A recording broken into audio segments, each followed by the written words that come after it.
तब शिव सहज स्वरूप समारा और लागी समाधि अखंड अपारा। अपार समाधि लग गई। अब जब अपार समाधि लग गई तो उसका कुछ लोग लाभ भी उठाने लगे। तारकासुर नाम का एक दैत्य था, उसने तपस्या की और तपस्या करके वरदान मांगने का जब समय आया तो प्रायः जो असुर लोग हैं वो शरीरात्मवादी हैं, शरीर को ही आत्मा समझते हैं, इसीलिए शरीर को बचाए रखने का प्रयास करते हैं। तो वो अमर होने का वरदान मांगते हैं कि हम अमर हो जाएं।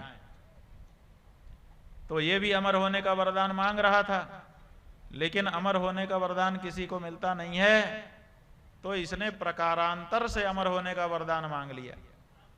प्रकारांतर से क्या मांगा? प्रकारांतर से उसने ये मांगा कि भगवान शिव ने मन से सती का त्याग कर दिया है, अब उनका स्पर्श वो करेंगे नहीं, और स्वयं ध्यान में चले गए हैं, समाधि में, जल्दी उनकी समाधि छूटेगी नहीं। तो उसने क्या कहा? उसने कहा महाराज हमको ऐसा वर दीजिए ब्रह्मा जी कि शिवजी के पुत्र से हमारी मृत्यु हो। ब्रह्मा जी ने कहा ठीक है, मृत्यु होनी चाहिए, कैसे हो, कब हो, कहां हो, किससे हो, इसका उतना तात्पर्य नहीं है, अमर होने का वरदान हम नहीं दे सकते। तो कहा कि ठीक है, मृत्यु हमारी हो लेकिन शिव जी के पुत्र से हो, क्योंकि वो जान चुका था कि शिव जी जल्दी अब समाधि से उठने वाले नहीं हैं, और अगर उठ भी गए तो सती का स्पर्श करने वाले नहीं हैं, तो पुत्र इनको होगा कहां से, इसलिए अब हम इसी बहाने से अमर हो गए। जब शिव को पुत्र होगा ही नहीं तो मारेगा कौन, और मारेगा नहीं तो हम मरेंगे नहीं। वरदान पाकर के अमर, अपने आप को अमर समझने लगा और देवताओं के ऊपर अत्याचार शुरू कर दिया। देवता परेशान हो गए, कैसे करें, भगवान शिव को तो पुत्र होना चाहिए, पुत्र होना चाहिए। तो उन लोगों ने बड़ा परिश्रम किया, कामदेव को तैयार किया, उसने समाधि से छुड़ाया, फिर सती का देह त्याग हुआ, फिर वो पार्वती के रूप में हिमाचल के यहाँ जन्मी, वो तपस्या उनकी शुरू हो गई, विवाह करा दिया। देवता सोच रहे थे कि अब भगवान को पुत्र उत्पन्न हो जाएगा, अब तो पार्वती के रूप में भगवान का विवाह हो गया। लेकिन भगवान ने अपने सब गणों को कह दिया कि आप लोग जब तक हम बुलाएं हमारे सामने मत आइए, दूर चले जाइए। सब गण दूर चले गए। अब भगवान एकांत में हैं, शिव और शिवा के सिवाय दूसरा कोई नहीं है, और समय बीतता चला जा रहा है। देवता आशा लगा करके बैठे हैं कि भगवान को पुत्र हो जाए, अब भगवान का विहार ही नहीं पूरा हो रहा है। कहते हैं बहुत लंबा समय बीतने लग गया। देवता ब्रह्मा जी के पास गए, महाराज कब होगा पुत्र, ये तो विवाह कराने का कोई मतलब ही नहीं निकला। हजारों वर्ष बीतते चले जा रहे हैं, भगवान शिव का विहार ही पूरा नहीं हो रहा है, पुत्र उत्पन्न कब होगा। ब्रह्मा जी ने कहा चलो भगवान नारायण के पास चलते हैं। भगवान नारायण के पास गए, उन्होंने कहा भाई शांति रखो, होगा कुछ। कहा महाराज शांति ही तो नहीं है। कहा धैर्य रखो। धैर्य भी कितने दिन तक रखें, धैर्य को भी धैर्य समाप्त हो जाए, इतना लंबा समय बीत रहा है, अब मुश्किल काम है, कुछ न कुछ करना पड़ेगा। भगवान विष्णु ने कहा भाई देखो, जब पति पत्नी एकांत में हो तो उनको व्यवधान नहीं करना चाहिए, विघ्न नहीं डालना चाहिए।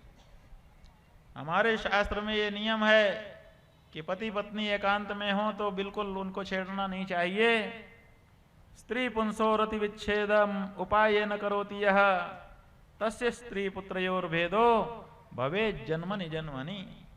महाराज जो व्यक्ति उपाय करके, माने जानबूझ करके एकांत में बैठे हुए पति पत्नी के रस में बाधा डालता है, रसभंग करता है, जन्म जन्म में उसको पत्नी का और पुत्र का सुख नहीं मिलता। इसलिए ये काम हम नहीं कर सकते, ना आप लोगों को करना चाहिए। लोगों ने कहा महाराज पत्नी वियोग का, पुत्र वियोग का सुख हम बाद में देखेंगे, पहले तो जान पे बन आई है। ये जो तारकासुर है इसने आक्रमण करके देवलोक छीन लिया है, पहाड़ों की कंदराओं में आखिर हम कब तक रहेंगे कंदमूल फल खाते हुए? यज्ञ याग आदि बंद कर दिए गए हैं, कहीं से कोई स्वाहाकार स्वधाकार कुछ हो नहीं रहा है। जीवन का प्रश्न है। देवता हम लोग बने थे ये सोच करके बने थे कि देवलोक में बड़ा आनंद होगा। इसीलिए ना कहते हैं कि कर्म से कभी सुख नहीं हो सकता। लोग सोचते हैं देवलोक में जाएंगे तो वहां सुख मिलेगा, और अगर जिस समय आप देवलोक में गए उसी समय तारकासुर जैसे किसी असुर का आक्रमण हो गया, तब इंद्र की सभा लगेगी, तब रंभा नाचेगी, तब कल्प वृक्ष के नीचे भोजन करेगा कोई, तब अमृत का घड़ा किसी को पीने के लिए मिलेगा? उस समय तो भागम भाग मची रहेगी। देवलोक छोड़ करके इंद्र चंद्र वरुण कुबेर गुफाओं में शरण लिए रहेंगे, अंधेरी गुफा में रहते रहते कंदमूल फल खाते खाते किसी तरह से जीवन बिताएंगे। ऐसा देव जीवन क्या आपके द्वारा कल्पना में भी लाया जाता है? आप तो स्वर्ग माने सोचते हैं सुख ही सुख है। देवता कहने लगे महाराज हम ये सोच के देवता बने ही नहीं थे, हम तो सोचे थे कि देवलोक में आनंद होगा, इसलिए अब जल्दी करिए, ऐसा न हो कि हमारा पुण्य क्षीण हो जाए और हम फिर से मृत्युलोक में चले जाएं और स्वर्गीय सुखों को भोग ही न सकें। भगवान विष्णु ने कहा चलो जो होना होगा, अब क्या करेंगे। जा करके गणों से पूछा, क्योंकि गण घेरा डाले बैठे हुए थे, कहाँ हैं भगवान शिव और शिवा? कहा भाई ये तो हम लोगों को भी नहीं पता है, जब विवाह हो करके विदाई होकर जब से आए हैं तब से हम लोगों से मिले नहीं हैं। अंतिम समय वही था जब उन्होंने कहा था कि दूर रहो, जब बुलाएं तब आना, और तब से ना तो हम लोगों को बुलाया है और ना हम लोगों ने उनका दर्शन किया है। लंबा समय बीत गया, तब कहा क्या किया जाए, आप लोग जाके सूचना तो दीजिए। कहा ना महाराज, हमारे स्वामी की आज्ञा है कि जब तक ना बुलाएं आना नहीं, हम लोग नहीं जा सकते किसी हालत में। तो कहा कि ठीक है तुम लोग नहीं जा सकते तो हमें तो जाने दो। कहा आप लोग भी नहीं जा सकते। तब उनको समझाया कि बहुत गुरुतर कार्य है, सब देवता संकट में पड़े हुए हैं। तब उन्होंने कहा भाई जो हो उसके भागी आप रहना, फिर हमारे ऊपर दोष ना आए। कहा ठीक है। तो देवता आगे पहुंच गए, दरवाजा खटखटा दिया। तारकार्तान सुरान सर्वान पाहि न शरणागतान। हे भगवान, तारकासुर के अत्याचारों से हम बहुत परेशान हैं, हमको बचा लीजिए, हम आपकी शरण में आए हैं। धीरज नहीं रहा। भगवान शिव भगवती शिवा के साथ पुत्र उत्पन्न करने के लिए ही विराजमान थे, और पुत्र उत्पन्न करने के लिए गर्भाधान करने ही जा रहे थे। थोड़ा सा अगर धैर्य देवताओं ने रखा होता तो गर्भाधान होकर के एक उत्तम पुत्र की प्राप्ति हो सकती थी, लेकिन देवताओं का धैर्य छूट गया। परिणाम ये हुआ कि जाकर के उन्होंने खटखटा दिया। भगवान गर्भाधान के लिए उत्सुक थे, इसीलिए जो शिवांश है वो लुढ़क करके धरती पर गिर गया। भगवान निकल करके बाहर आए, पूछा अरे देवताओं आप कैसे? उन्होंने कहा महाराज तारकासुर का बहुत बड़ा भय है। और इधर अग्नि देवता ने देखा कि शिव जी का अंश धरती पर लुढ़का हुआ है, तो तुरंत कपोत बन करके उन्होंने उस अंश को चुन लिया, ग्रहण कर लिया, पेट में डाल लिया, संग्रह कर लिया। लेकिन एक समस्या हो गई। समस्या ये हो गई कि अग्नि जो है वो देवताओं का मुख है। जब हम अग्नि में मंत्र पढ़ के कोई चीज डालते हैं तो वो सब देवताओं के मुंह में चली जाती है।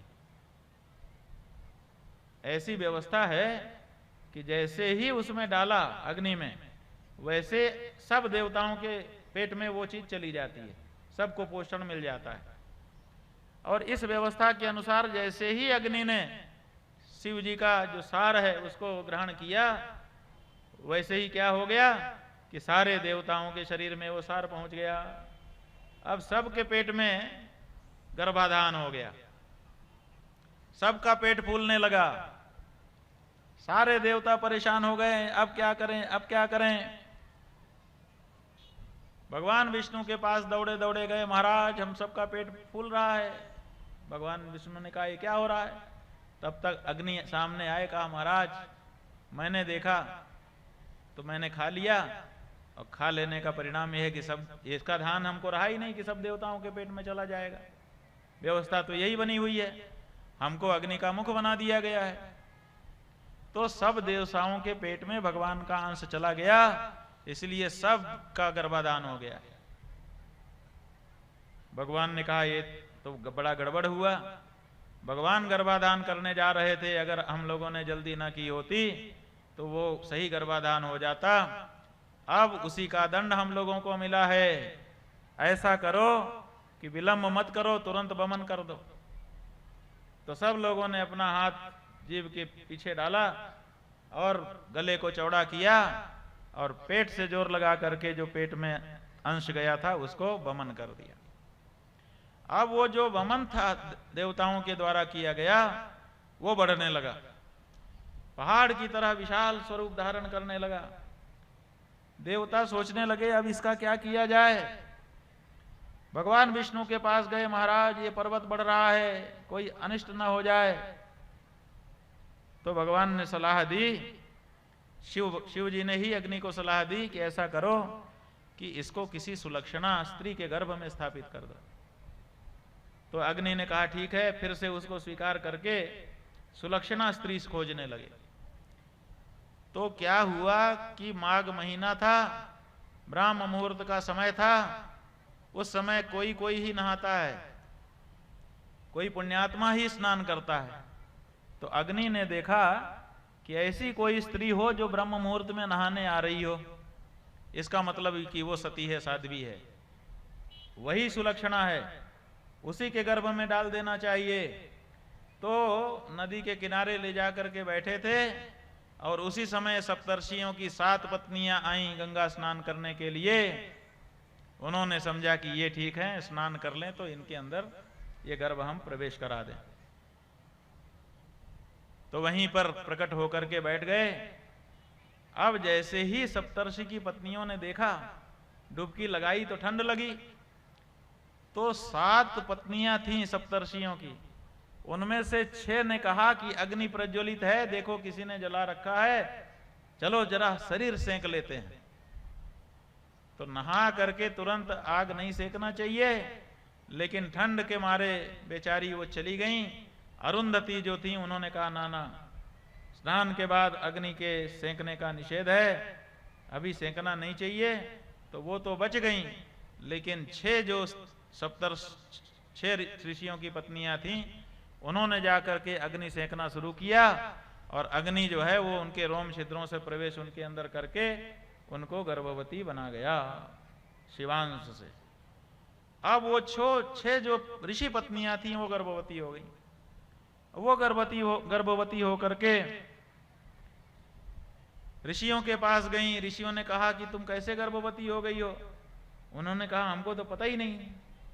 कहा ऐसा कैसे हो सकता है, किसी स्त्री को ये कैसे हो सकता है कि वो गर्भवती हो जाए और उसको पता ही ना चले। जरूर तुम्हारे मन में कोई पाप रहा होगा, इसीलिए उसी को छुपा रही हो। ऋषियों ने फटकार दिया। तो वो बेचारी क्या करती, जा करके उन्होंने पर्वत के शिखर पर गर्भ का त्याग कर दिया। इधर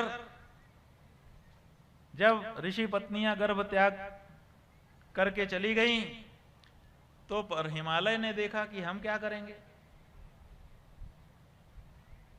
उन्होंने जो गंगा जी वहां बह रही थी बगल में, गंगा जी में लुढ़का दिया कि भाई गंगा जी माता हैं, वो देखेंगी बालकों को, ये तो शिवांश हैं। अब गंगा जी ने सोचा कि हम इसका क्या करेंगे, हमारे किसी प्रयोजन का नहीं है, इसलिए उन्होंने हिलोर मार करके उनको सरकंडों में ले जाकर के अटका दिया। अब जब वो शिव जी का अंश सरकंडों में जाकर के अटक गया, तब वहां चमत्कार हो गया। वो चमत्कार क्या हुआ कि वो जो अंश था वो इकट्ठा हो करके बालक का रूप धारण कर लिया, बहुत सुंदर तेजोदीप्त बालक बन गया। तेजोदीप्त बालक बन करके रोने लगा। विश्वामित्र जी वहां जा रहे थे, उन्होंने सुना कि छोटे से बच्चे की आवाज आ रही है, दौड़ करके गए, गोद में उठा लिया।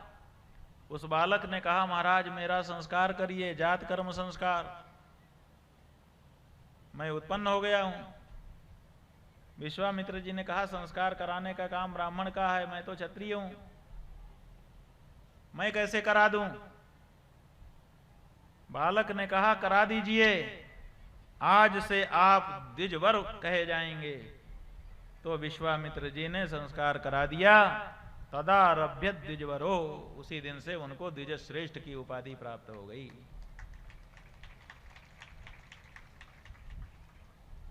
इधर विश्वामित्र ने कहा, ठीक है संस्कार हमने कर दिया, पालन पोषण। तो श्वेत नाम के देवता आ गए, उन्होंने कहा, महाराज हमको दे दीजिए, हमको पुत्र पालने की इच्छा है। तो पुत्र दे दिया। अब वो श्वेत पुत्र कहलाने लगे, तभी अग्नि आ गए, कहा, नाना ये तो हमारा बेटा है, इसको भगवान शिव के बाद हम ही ने स्वीकार किया था, इतना सुंदर तेजस्वी बालक और किसी का नहीं, हमारा है। तो उन्होंने भी उस बालक को पुत्र करके संबोधित किया और शक्ति प्रदान की। उसी शक्ति से शक्तिमान होकर के वो जो बच्चा था वो क्रौंच पर्वत पर चला गया।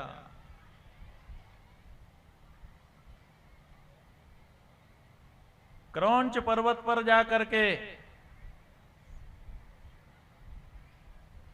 जब वो विराजमान हुआ तो वहां 6 कृतिकाएं आईं, जो नक्षत्र हैं उन्हीं नक्षत्रों की पत्नियां,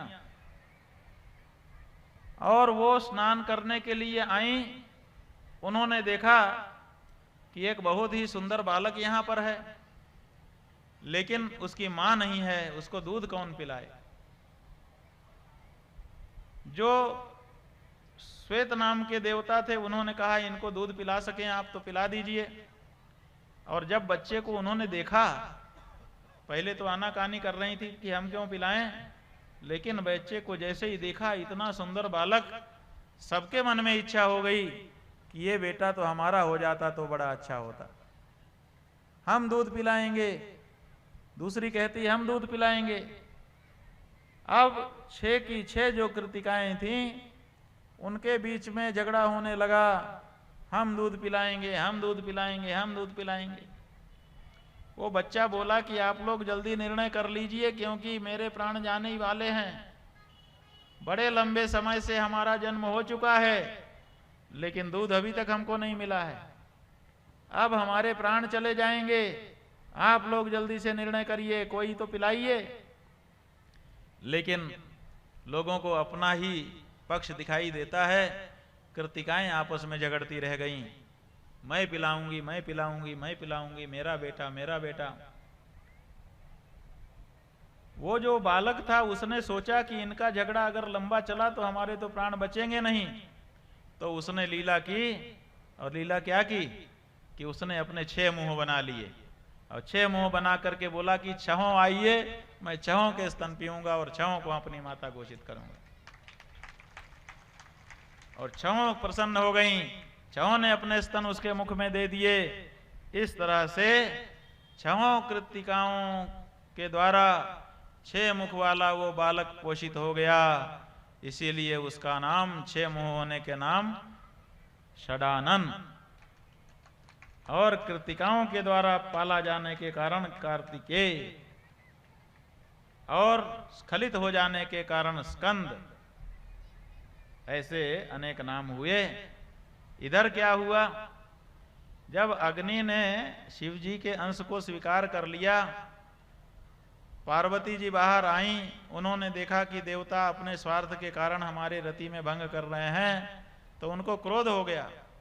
उन्होंने शाप दे दिया, जाओ तुम लोगों ने मुझे बांझ बनाया है, गर्भाधान मेरा हो रहा था उसको रोक दिया, मैं शाप देती हूं तुम देवताओं की पत्नियां आज से बंध्या हो जाएंगी, उनको कोई पुत्र उत्पन्न नहीं होगा। और तब से देव स्त्रियों को संतान की प्राप्ति नहीं होती। इतना ही नहीं, उन्होंने देवताओं को भी कहा कि जाओ आज से आप लोग सुख भोगना मुश्किल हो जाएगा, दुखी ही रहोगे। और तभी से आक्रमण बढ़ गए, देवता दुखी रहने लग गए। और अग्नि को कहा कि तुमको इतनी जल्दबाजी क्या थी, जाओ जो चीज दिख जाए उसी को तुम खाने के लिए दौड़ते हो, आज से तुम सर्वभक्षी हो जाओ, सब कुछ खाने को मिले तुमको। तो अग्नि में उसके पहले ऐसा नहीं होता था। अग्नि में लोग बहुत विचार करके किसी वस्तु को डालते थे और उसके बाद से जो देखो उसी में आग लगा देते हैं, जो देखो वही आग में डाल देते हैं। आज अग्नि में क्या क्या नहीं जा रहा है और सबको जलाना पड़ता है अग्नि को। अग्नि पार्वती जी के शाप से सर्वभक्षी हो चुका। लेकिन पार्वती जी को मन में यह था कि भगवान शिव का जो वंश है वो व्यर्थ नहीं हो सकता है, जरूर उससे बालक उत्पन्न होगा। एक दिन भगवान शिव जब शांति से बैठे थे, कहा भगवान आपका तेज व्यर्थ कैसे जा सकता है, जरूर कहीं न कहीं आपका बालक होगा, आप खोज कराइए। तो फिर बड़ी खोज चली। शुरू में तो गणों को भेजा भगवान ने कि जाओ भाई पता लगाओ, गण पता लगाते रहे। लेकिन फिर अंत में पुलिसिया खोज शुरू हुई कि सबसे पहले अग्नि को बुलाओ। तो अग्नि को बुलाया गया, क्यों तुमने खाया था, कहाँ है गर्भ, कहाँ है बताओ। बोला कि वो तो सब देवताओं के पेट में चला गया था। तो सब देवताओं को बुलाया गया, आप लोग बताइए कि कहाँ गया गर्भ। बोले हमारे पेट में तो जलन हो रही थी तो हमने उसको उगल दिया था। फिर जहां उगल दिया गया था उनको बुलाया गया कि वो कहाँ गया, तुमने कुछ देखा, तो उन्होंने बताया, फिर उन्होंने बताया। ऐसे पूरी श्रृंखला पता चल गई। और फिर अंत में पता चल गया कि क्रौंच द्वीप पर श्वेत नाम के देवता बच्चे को लेकर के गए हैं। 6 कृतिकाएं उनका पालन पोषण कर रही हैं, इसीलिए उनका नाम कार्तिकेय हो चुका है। तो भगवान शिव ने संदेशा भेजा कि बेटा तुम्हारी मां तुमको याद कर रही है, मैं तुम्हारा पिता तुमको देखना चाहता हूं, आ जाओ। तो पहले तो उन्होंने स्वीकार नहीं किया, लेकिन जब माता का बार बार संदेशा गया तो कहते हैं कि कार्तिकेय ने कहा कि मैं शिव जी का पुत्र तो हूं नहीं, मैं पार्वती जी का पुत्र तो हूं नहीं, मैं तो शिव जी का पुत्र हूं, ठीक है आता हूं। तो आ गए। अब आ जाने के बाद क्या हुआ कि फिर वो वहां पर रहे। लेकिन इसी बीच में एक और घटना घट गई। और घटना क्या घट गई कि माता को ये सुनाई पड़ गया कि इस बालक ने ये बात कह दी है कि मैं तो अग्निपुत्र हूं, मेरी माँ तो कृतिकाएं हैं, उन्होंने ही हमको दूध पिलाया है, मैं तो शिव का पुत्र हूं, उन्हीं के औरत से उत्पन्न हुआ हूं, पार्वती का पुत्र तो मैं हूं ही नहीं। तो पार्वती जी के मन में ये बात लग गई कि मेरा पुत्र नहीं है ये। तो उनको पुत्र की अभिलाषा फिर से जाग गई। पुत्र के मिल जाने पर भी पुत्र के प्राप्ति का जो संतोष होना चाहिए वो नहीं हुआ।